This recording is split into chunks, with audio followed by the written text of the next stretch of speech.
নমস্কার, আলপনা হোম কুকিংয়ে আপনাদের সকলকে স্বাগত। আমি আবার একটা নতুন রেসিপি আপনার সামনে হাজির করেছি। এখানে আমি নিয়েছি ছোলার ডাল। ছোলার ডালটাকে ১ থেকে ১.৫ ঘন্টা পর্যন্ত ভিজিয়ে রেখে ভালো করে জল ঝরিয়ে নিয়ে আমি একটা প্রেসার কুকারে দিয়ে দিচ্ছি সিদ্ধ করার জন্য।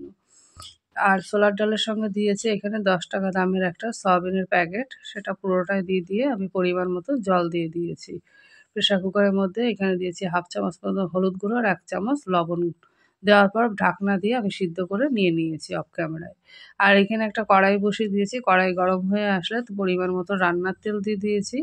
আর দিয়েছি তোমার সেই সয়াবিন সিদ্ধ করে হালকা ছোট, ছোট টুকরো করে কেটে নিয়েছি। নিয়ে উপর থেকে আমি 1/2 চামচ মতন হলুদ গুঁড়ো, 1/2 চামচ মতো লাল লঙ্কার গুঁড়ো আর 1/2 চামচ মতো লবণ দিয়ে ভালো করে লাল, লাল করে সয়াবিনটাকে ভেজে নিয়ে নেব। তো এইভাবে সয়াবিন ভালো করে ভেজে না নিলে কিন্তু কাঁচা, কাঁচা গন্ধ হবে। সেইজন্য আমি একদম ভালো করে লাল, লাল করে ভেজে নিয়ে আমি একটা থালার মধ্যে নামিয়ে নিয়ে নিলাম। এবার একটা কড়াইতে যে কড়াই ছিল সেই কড়াইতে পরিমাণ মতো রান্নার তেল দিয়ে আমি ২ টো শুকনো লঙ্কা ফোড়ন, 1/2 চামচ জিরা আর এখানে 1/2 টুকরো পেঁয়াজ কুচি, 1/2 টুকরো টমেটো কুচি দিয়ে দিয়েছি। আর এখানে আমি ১ টেবিল চামচ থেকে একটু বেশি শুধুমাত্র আদা বাটা দিয়েছি। আমি রসুন বাটা দিইনি। আর এখানে দিয়েছি আমি 1/2 চামচ মতো হলুদ গুঁড়ো, লবণ যেহেতু কম দিয়েছি কারণ সিদ্ধ করার সময় লবণ দিয়েছিলাম। আর 1/2 চামচ মতন জিরার গুঁড়ো দিয়েছি। আপনারা বাটা মশলা দিতে পারেন।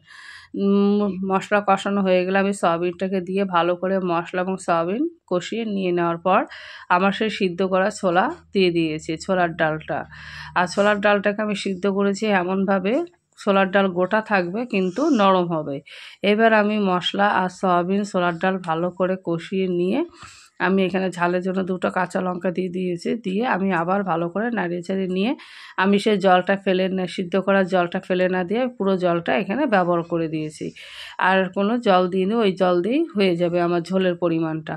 এবার আমি ভালো করে নাড়িয়ে চেড়ে নিয়ে বেশিক্ষণ রান্না করতে লাগবে না কারণ যেহেতু ছোলার ডাল সিদ্ধ করা সেই জন্য।